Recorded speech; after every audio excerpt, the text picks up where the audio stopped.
Hello everyone.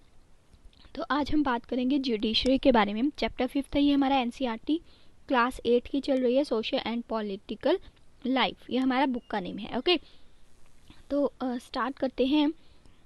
इससे पहले कि हम पढ़ें what is the role of the judiciary, जिसके अंदर हम dispute resolution, judicial review and upholding the laws and enforcing fundamental rights पढ़ेंगे। उससे पहले मैं आपको बता दूं कि रूल ऑफ लॉ के बारे में हमने लास्ट लेक्चर में पढ़ लिया है, जिसमें ये बताया जाता है कि सभी को लॉ के अकॉर्डिंग इक्वली ट्रीट करना है एंड कुछ फिक्स्ड प्रोसीजर्स जो है वो सेट किए गए हैं कि अगर लॉ का वायलेशन होगा तो उसको कैसी कैसी पनिशमेंट मिलेगी। ठीक है, तो जो जुडिशियल सिस्टम है उसके अंदर मतलब it consist of the mechanism of the courts, जिसके अंदर आपके पास सबऑर्डिनेट्स कोर्ट्स आते हैं, उसका हाई कोर्ट आते हैं एंड देन सुप्रीम कोर्ट आता है। ठीक है, तो ये सभी जो है लॉ को कैसे अच्छे ढंग से चलाया जा सके उसके लिए होते हैं। अगर कोई वायलेशन होता है लॉ का तो आप इनको अप्रोच कर सकते हो इन कोर्ट्स को। ठीक है, as an organ of the government judiciary जो है वो काफ़ी इंपॉर्टेंट क्रूशियल रोल प्ले करती है in the functioning of the Indian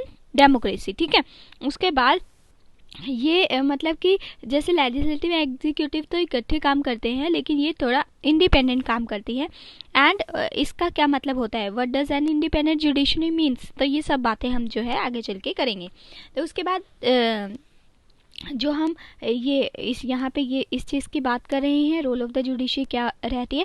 तो इसमें जैसे कि कोर्ट जो है वो डिसीजन लेता है जो कि बहुत ज़्यादा इश्यूज़ हमारी सोसाइटी के अंदर रहते हैं, जैसे no teacher can beat a student, कोई टीचर जो है स्टूडेंट को नहीं मारेगा। And sharing of river waters जो है स्टेट्स के बीच में जो डिस्प्यूट्स चलते हैं वो हो गए आपके।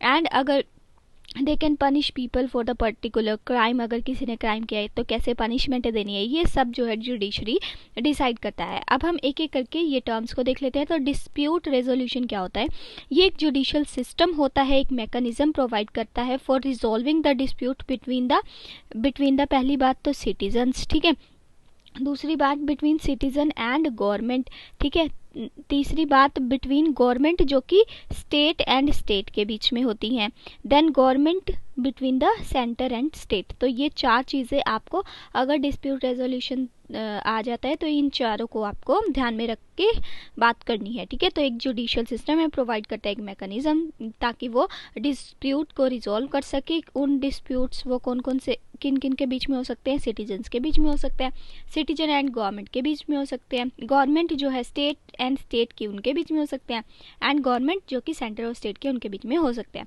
तो जुडिशियल रिव्यू क्या होता है, ये एक फाइनल इंटरप्रिटेटर होता है ऑफ कॉन्स्टिट्यूशन एंड जुडिशरी के पास ये पावर है to strike down the particular laws pass by the parliament, अगर वो वायलेशन कर रहे हैं किसका, बेसिक स्ट्रक्चर का। अगर कोई लॉ जो है basic structure of the constitution को वायलेट कर रहा है तो ये पार्लियामेंट के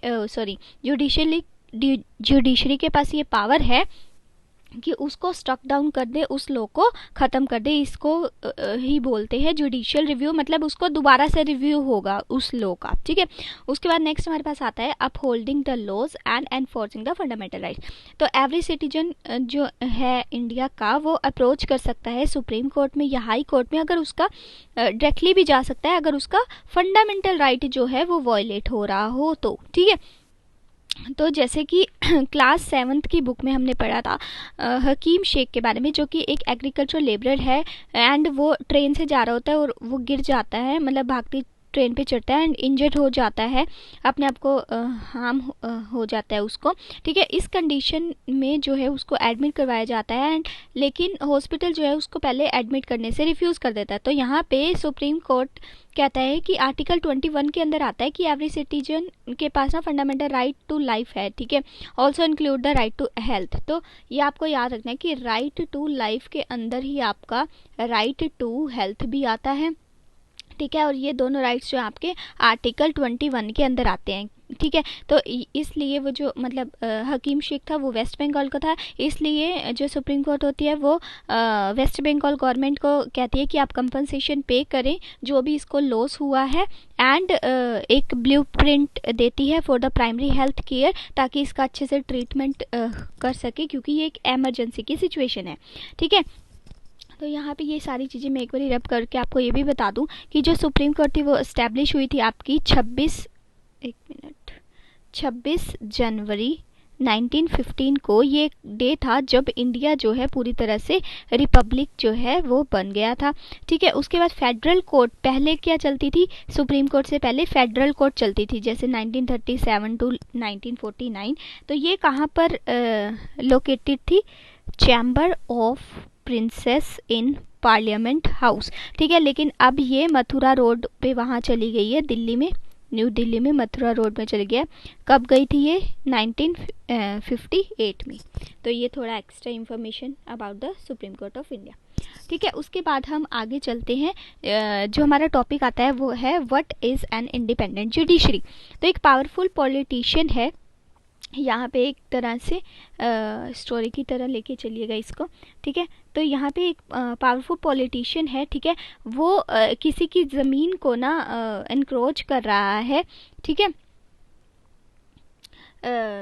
ठीक है, उसके बाद ये जो जुडिशियल सिस्टम है ना, पॉलिटिशियन उसको अपनी पावर के अकॉर्डिंग चला रहा है कि पॉलिटिशियन के पास पावर है टू अपॉइंट एंड डिसमिस अ जज फ्रॉम हिज ऑफिस, और जज जो है फिर वो पार्शियल हो जाएगा टुवर्ड्स द पॉलिटिशियन, एंड जो कंट्रोल है that the politician hold over the जज does not allow for the जज to take an independent decision. क्योंकि अब वो जो जज है ना वो किसके अकॉर्डिंग काम करेगा, इसके पॉलिटिशियन के अकॉर्डिंग काम करेगा। ठीक है, तो यहाँ पे ये जो इंडिपेंडेंस ऑफ जुडिशरी का वो हो जाता है, वो तो गलत साबित हो जाता है। लेकिन हमारा कॉन्स्टिट्यूशन ये कहता है कि हमारे यहाँ पे कोई भी ऐसे मतलब काम करना बिल्कुल गलत माना जाता है, कहने का मतलब। ठीक है, this lack the independence would force the judge to make all the judgments in favor of the politician। तो यहाँ पे ये बोला गया है कि चाहे वो रिच हो, पावरफुल पर्सन हो इन इंडिया, वो ट्राई करते हैं इन्फ्लुएंस करने की जुडिशियल पावर को, लेकिन हमारा जो कॉन्स्टिट्यूशन है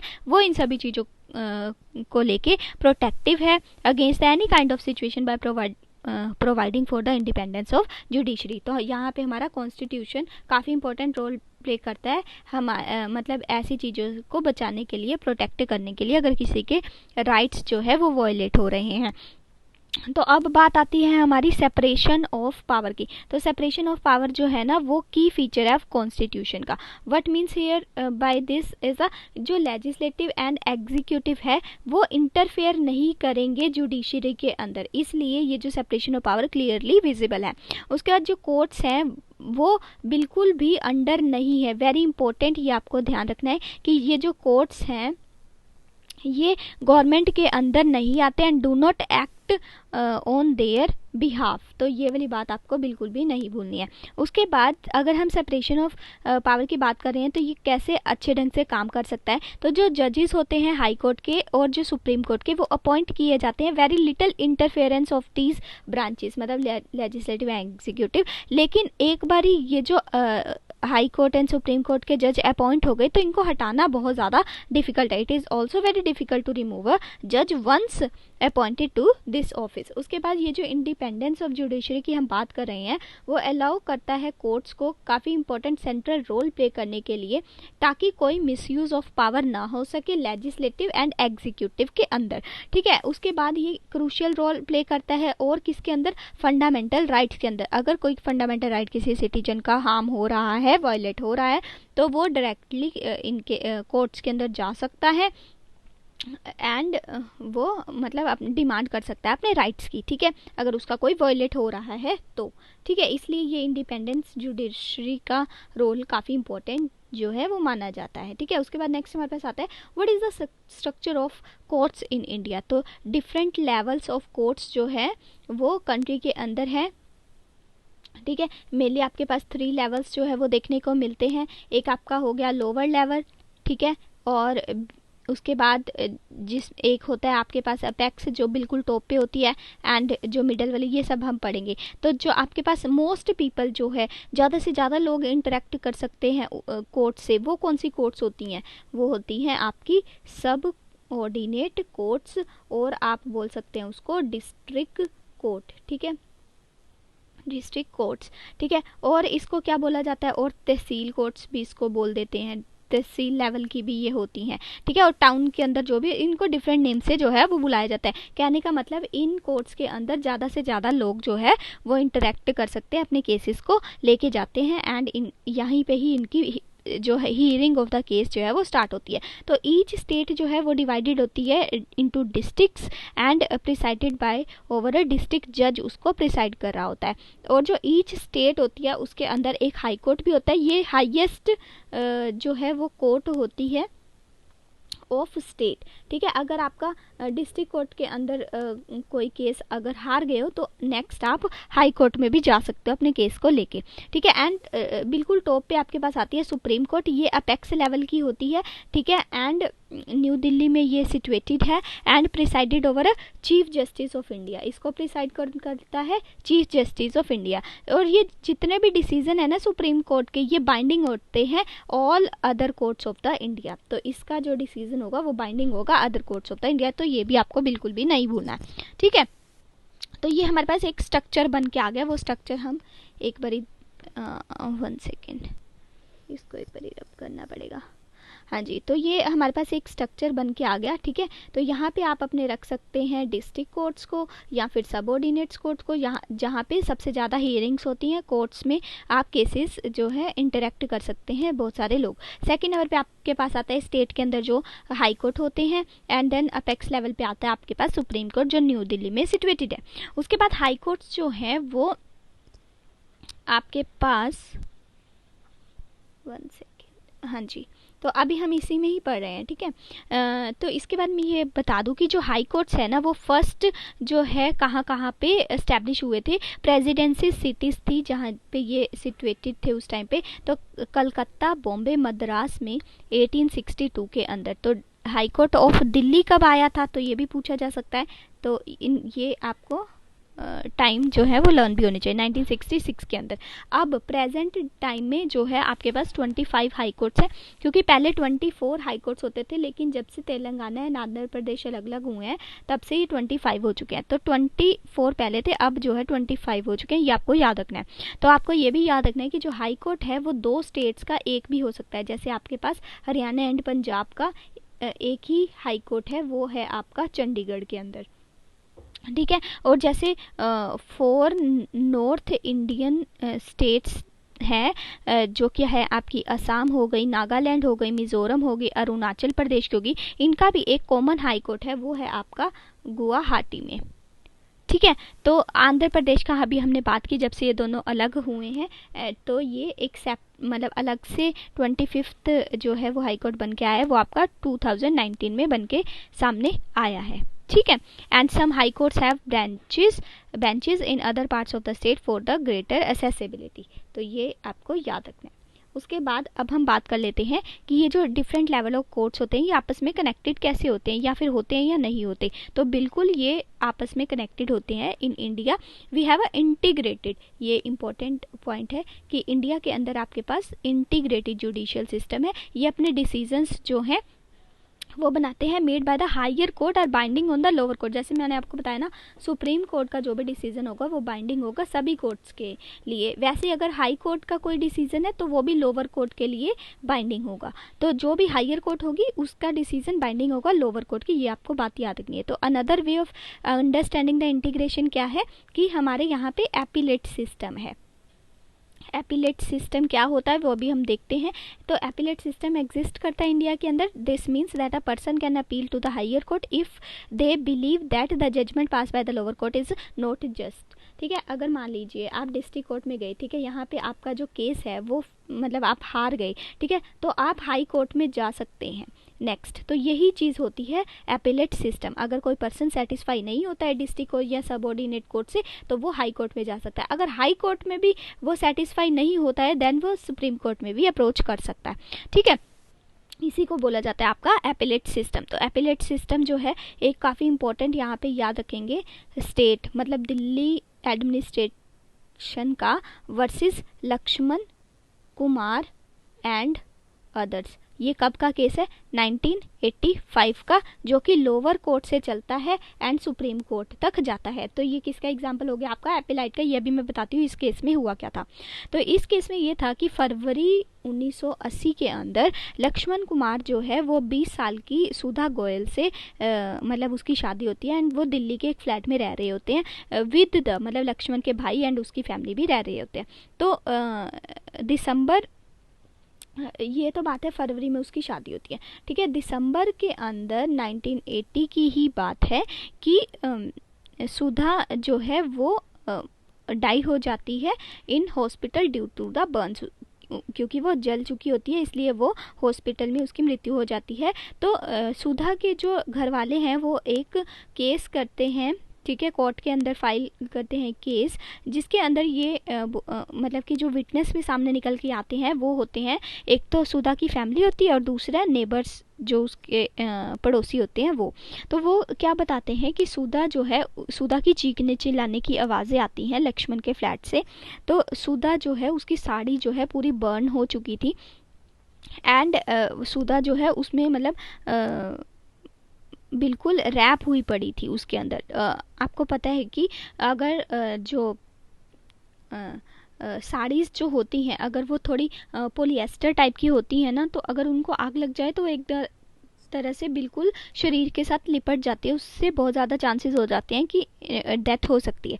तो सुधा के साथ भी शायद वैसा ही हुआ। तो Sudha told them that her mother in law Shakuntala has poured the kerosene oil, मतलब तब वो जिंदा थी जब ये सारी बात जो है वो हुई। तो सुधा ने बताया कि उसकी सास ने जो है उसके ऊपर कैरोसिन ऑयल डाला और उसके हस्बैंड ने, लक्ष्मण ने फायर जो है वो लिट कर दी, ठीक है। तो ड्यूरिंग द ट्रायल जो मेंबर्स थे सुधा की फैमिली के एंड जो नेबर थे जो सुधा की साइड पे थे, वो कहते हैं कि इसके ऊपर टॉर्चर हो रहा था, मतलब इसके ससुराल वालों की तरफ से इस पे टॉर्चर हो रहा था। क्यों हो रहा था? क्योंकि सुधा का जो है वो बेबी हुआ था, फर्स्ट चाइल्ड हुआ था एंड वो डिमांड कर रहे थे कि हमें थोड़ा कैश मिले, मनी, स्कूटर मिले, फ्रिज मिले, मतलब एक तरह से ये डोरी केस भी आप बोल सकते हैं। तो यहाँ पे लक्ष्मण एंड उसकी माँ क्या कह रहे हैं कि उसकी जो साड़ी थी ना वो दूध गर्म कर रही थी और वो ना एक्सीडेंटली उसकी साड़ी ने ना फायर कैच कर ली। तो ये लक्ष्मण और उसकी माँ बोल रहे हैं, लेकिन किसी के पास क्लियर एविडेंस तो है नहीं। एंड वो जो इसका लक्ष्मण का भाई था वो भी इनकी तरफ में था। इन तीनों को जो है sentence all three of them to death ऐसा बोल दिया गया सरकार ने, ठीक है। उसके बाद 1983 में क्या होता है, मतलब 3 साल बाद 1983 में क्या होता है, ये तीनों एक्यूज्ड जो होते हैं वो अपील करते हैं इन the high court against the verdict of the trial court, क्योंकि अब डिस्ट्रिक्ट कोर्ट ने तो इनको सजा सुना दी कि इनको तो डेथ मिलेगी ही मिलेगी। एंड फिर ये जो है तीनों जाते हैं कहाँ पे, हाई कोर्ट में जाते हैं, अपनी अपील यहाँ लगाते हैं कि इनके मतलब उसके अगेंस्ट में जो यहाँ पे ये इनको केस में सजा होती है उसके अगेंस्ट में, ठीक है। After hearing the argument of all the lawyers decided that Sudha has died due to the accidental fire caused by the kerosene stove, Lakshman, Shakuntala and Subhash Chandra were acquitted, मतलब उनको बरी कर दिया जाता है। तो ऐसा क्यों हुआ? क्योंकि सुधा जिसके ऊपर ये सब कुछ हुआ था, ठीक है, वो उसकी डेथ हो चुकी होती है। तो हाई कोर्ट कहती है अब सुधा तो मर गई है तो इन तीनों को एक्विट कर दिया जाए, बरी कर दिया जाए। तो इन तीनों को बरी कर दिया जाता है, लेकिन अब यहाँ पे पिसा कौन? सुधा एंड सुधा के परिवार वाले और नेबर्स भी जो है वो झूठे पड़ गए, क्योंकि जो इसकी सास थी, इसका पति था और उसका ब्रदर इन लॉ था वो तो बच गए।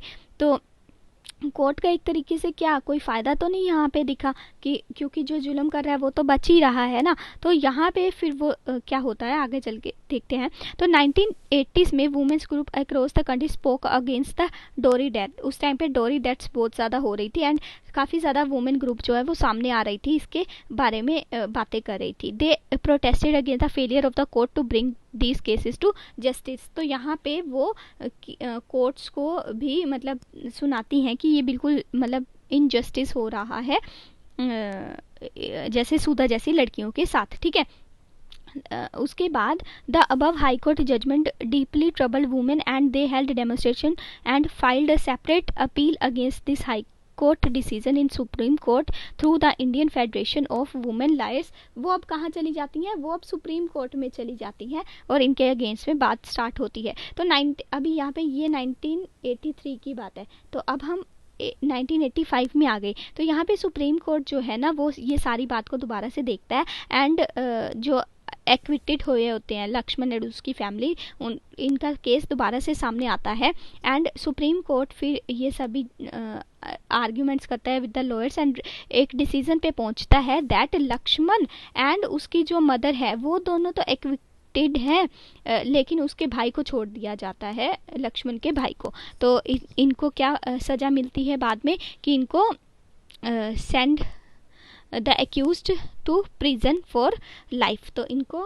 मतलब पूरी लाइफ के लिए प्रिजन में रहना पड़ेगा। ये डिसीजन फाइनल किसका आता है? आपका सुप्रीम कोर्ट का। तो यहाँ से फिर उस सुधा को एंड उसकी फैमिली को जो है वो जस्टिस मिल जाता है। ठीक है, उसके बाद जो सब ऑर्डिनेट कोर्ट्स होती है ना, मैंने आपको पहले भी बताया, उसको डिफरेंट जो है वो नेम से पुकारा जाता है। जैसे ट्रायल कोर्ट हो गया, कोर्ट ऑफ डिस्ट्रिक्ट जज हो गया, एडिशनल सेशन जज जो है वो प्रिसाइड करता है उसको, chief justice, magistrate and metropolitan magistrate, civil जज, ये सब। ठीक है, उसके बाद नेक्स्ट हमारे पास आता है what are the different branches of legal system.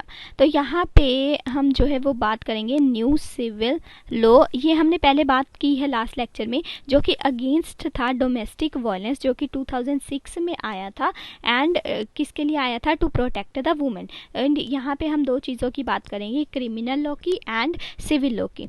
तो जो क्रिमिनल लॉ होता है वो किससे डील करता है?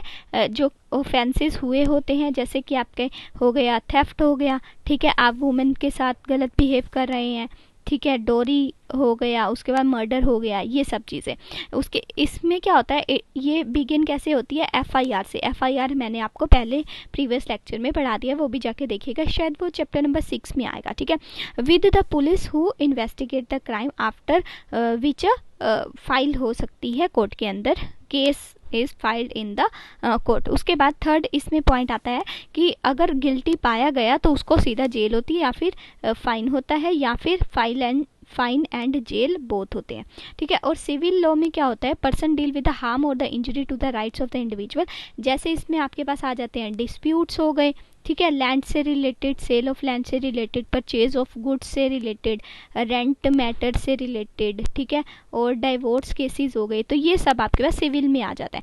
तो एक पिटीशन जो है वो फाइल की जाती है before the relevant court and by the affected party only। अगर in rent matter either the landlord और द टेनेंट कोई भी फाइल कर सकता है, किसको? वो इनके अकॉर्डिंग जो है वो चीज़ें होती हैं। उसके बाद कोर्ट जो है वो एक स्पेसिफिक रिलीफ देता है इसके लिए। एंड एग्जाम्पल के तौर पे in case between the landlord and tenant the court can order the flat to be vacated. मान लीजिए अगर लैंडलॉर्ड है और एक टेनेंट है, ठीक है, अगर ये दोनों अपनी अपनी तरफ से वो कर रहे हैं केस, तो जो डिसीजन है वो क्या देगा कोर्ट कि इसको खाली कर दो अभी तुम, ठीक है, and pending rent to be paid. जो रेंट होगा वो पेंडिंग रेंट होगा वो पे कर दिया जाएगा। तो ये सारा इसके अंदर आ जाता है। नेक्स्ट हमारे पास आता है does everyone has access to court. कोई भी कोर्ट में जा सकता है या सिर्फ कुछ सेक्शन जा सकते हैं या कुछ सेक्शन नहीं जा सकते? तो इसके आंसर में तो पहली बात यही आती है कि सबको एक्सेस है जाने का कोर्ट में। In principle all citizen of India can access to courts in this country. तो यहाँ पे आपको एक कीवर्ड याद रखना है, ऑल सिटीजन्स ऑफ इंडिया को ये हक है कि वो कोर्ट में जा सकते हैं। Every citizen has right to justice through court. सभी सिटीजन को राइट टू जस्टिस का भी जो है वो है राइट। ठीक है, उसके बाद कोर्ट्स जो है काफ़ी इंपॉर्टेंट रोल प्ले करते हैं ताकि वो हमारे फंडामेंटल राइट्स को प्रोटेक्ट कर सके। अगर कोई सिटीजन बिलीव करता है दैट उसके जो राइट्स है वो वायलेट हो रहे हैं तो वो कोर्ट में जा सकता है एंड जस्टिस मांग सकता है। While the court are available for all, क्योंकि कोर्ट जो है वो सभी के लिए अवेलेबल है।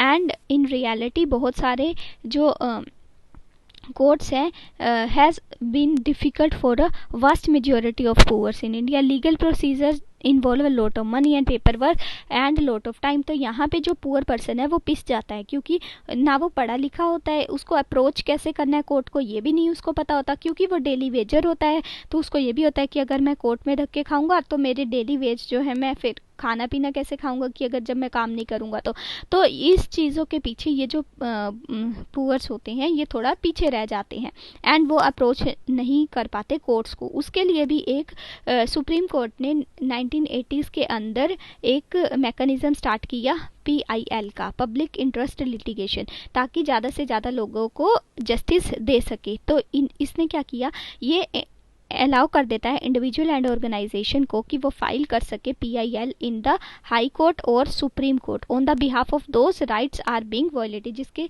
राइट्स जो हैं वो वायलेट हो रहे हैं तो PIL डाली जा सकती है। कोई ऑर्गेनाइजेशन डाल सकता है या फिर इंडिविजुअल, दोनों। यहाँ पे एक ये वाला क्वेश्चन बहुत इंपॉर्टेंट है, क्या PIL जो है वो सिर्फ इंडिविजुअल डाल सकते हैं या ऑर्गेनाइजेशंस डाल सकती है? तो दोनों डाल सकते हैं। और कहाँ डाली जा सकती है? High court and supreme court में ऑन द बिहाफ ऑफ जिसके वायलेट हो रहे हैं लॉज। ठीक है, तो लीगल प्रोसेस यहाँ पे जो है वो इवन अ लेटर के थ्रू भी डाल सकते हैं, इवन अ टेलीग्राम के थ्रू भी डाल सकते हैं टू द सुप्रीम कोर्ट और द हाई कोर्ट की जिसके जो लॉज हैं वो वायलेट हो रहे हैं। तो PIL जो है ना, पहले मतलब अर्ली ईयर्स में तो काफ़ी ज़्यादा सिक्योर जस्टिस सिस्टम भी माना जाने लगा on a large number of issues, जैसे बॉन्डेड लेबर्स हो गए, from the inhuman work conditions हो गए। उसके बाद securing the release of prisoners in Bihar who had been kept in jail even after the punishment has been completed. कई बार ऐसा हो जाता है कि अगर कोई प्रिजनर है उसकी जो है जो पनिशमेंट है वो ख़त्म भी हो गई है लेकिन उसको फिर भी जेल में रखा हुआ है, तो ये बिल्कुल गलत है। ठीक है, इसमें उसका जो राइट्स है वो वायलेट हो रहे हैं, तो उसके लिए भी ये PIL डाल सकते हैं कोई भी on behalf of the prisoner. ठीक है, उसके बाद mid day meal workers mid day meal जो है उसके अंदर चिल्ड्रन को रिसीव होता है गवर्नमेंट की तरफ से खाना, एंड गवर्नमेंट एडेड स्कूल में भी ये किसके कारण होता मतलब हो पाया, या फिर अगर किसी को नहीं मिल रहा तो किसके कारण से ये हो पाता है, तो PIL जो है वो भी डाली जा सकती है। ठीक है, उसके बाद नेक्स्ट हम चलते हैं, इसी में ही आएगा, इसको एक मिनट रब कर देती हूँ। तो यहाँ पे जो कॉमन मैन है उसके पास भी पूरा हक है कि वो जस्टिस ले सके कोर्ट के थ्रू। तो जो कोर्ट है वो क्रूशियल रोल प्ले करती है interpreting the fundamental rights of the citizens. ठीक है, जो कि आर्टिकल जो है 21 ऑफ कॉन्स्टिट्यूशन भी ये कहता है कि राइट टू लाइफ जो है वो है, जिसके अंदर इंक्लूड होता है राइट टू हेल्थ की, तो हमने पहले बात कर ली थी। ठीक है, एंड यहाँ पे हम बात कर रहे हैं राइट टू फूड, जो कि मिड डे मील का एग्जांपल हम ले रहे हैं। तो it provide the food for all including the mid day meal scheme. ठीक है, तो ये स्टेट प्रोवाइड करता है। उसके बाद however there are also the court judgments that people believe work against the best interest of the common person. Example के तौर पे अगर देखा जाए तो right to shelter and housing for the poor believe that the recent judgment on evictions are far cry from the earlier judgment, जिसके अंदर judgements के अंदर क्या आया कि जो स्लम डिवेलर्स होते हैं, ठीक है, as well as the encroachers in the city, इनकी जजमेंट है try to protect the livelihoods of the slum dwellers. तो ये भी बोला गया, एक बहुत अच्छी फ्रेज आप याद रखेंगे कि justice denied is justice delayed is justice denied. ठीक है, जितनी देर जो है वो जस्टिस मिलेगा इसका मतलब कि वो डिनाई कर रहे हैं जस्टिस देने के लिए। तो ये वाली लाइन आप बिल्कुल भी नहीं भूलेंगे, ये फ्रेज काफ़ी ज़्यादा अच्छा है। उसके बाद डेमोक्रेटिक इंडिया के अंदर लेजिस्लेचर हो गया, आपका एग्जीक्यूटिव हो गई, ये इसके साथ साथ जुडिशरी भी पूरा प्रोटेक्ट करने की कोशिश करती है fundamental rights of the citizens. And जो मेंबर्स ऑफ कॉन्स्टिट्यूएंट असेंबली हैं उन्होंने इस चीज़ को काफ़ी एम्फोसाइज किया कि इंडिपेंडेंट जुडिशरी जो है वो एक की फीचर है फॉर आवर डेमोक्रेसी। ठीक है, उसके बाद हम बात करते हैं ग्लोसरी में हमारे पास जो पॉइंट्स आते हैं उसको देखते हैं। तो पहला पॉइंट है एक्विटी, ये हमने पढ़ लिया है कि court declare that a person is not guilty of crime which he और she was tried for by the court, मतलब जिसको बरी नहीं कर देते तो कोर्ट ये देखता है कि नहीं इसने कोई क्राइम नहीं किया तो इसको बरी कर दो। ठीक है, टू अपील क्या होता है, petition filed before a higher court to hear a case that has already been decided by the lower court। तो अपील जो है अगर लोअर कोर्ट में डिसाइड हो गया है कि ऐसा ऐसा केस है तो वो हाई कोर्ट में भी अपील कर सकता है। कंपनसेशन क्या होता है, money given to amend for the injury और अ लॉस। अगर किसी की कोई इंजरी हो गई है स्टेट स्टेट मतलब किसी की कारण से, तो स्टेट उसको जो है कंपनसेशन देगा मनी की फॉर्म में, ठीक है। उसके बाद एविक्शन क्या होता है, removal a person from the land homes that they are currently living in, तो उसको एविक्ट कर दिया जाता है, अगर केस चल रहा है तो उसको वहाँ से हटा दिया जाएगा, एंड अगर रेंटेड वो जगह है तो उसको रेंट भी पे कर दिया जाएगा। नेक्स्ट हमारे पास आता है वॉयलेशन, तो वॉयलेशन क्या आता है, act of breaking a law as well as breach और infringement of the fundamental right, अगर किसी नियमों का, फंडामेंटल राइट्स का, इन सब का ब्रेकिंग डाउन, लॉ का ब्रेक डाउन कर दे तो उससे वॉयलेशन बोला जाता है। तो ये हमारे पास चैप्टर था, हमारा चैप्टर नंबर 5। इसके बाद जो है चैप्टर नंबर 6, तो वो हमने पहले ही पढ़ लिया है, इवन फर्स्ट चैप्टर ही मैंने वो बनाया था, understanding a criminal justice system, उसको भी जाके देखिएगा, वो बहुत इंटरेस्टिंग चैप्टर है, आपको काफ़ी चीज़ें वहाँ पे जानने को मिलेंगी। तो जो हम नेक्स्ट चैप्टर अब पढ़ेंगे ना, वो हमारा यूनिट नंबर 4 के अंदर चैप्टर नंबर 7 होगा, अंडरस्टैंडिंग मार्जिनलाइजेशन, ठीक है। वो आपको पेज नंबर 80 पे मिल जाएगा आपकी social and political life book के अंदर, ठीक है।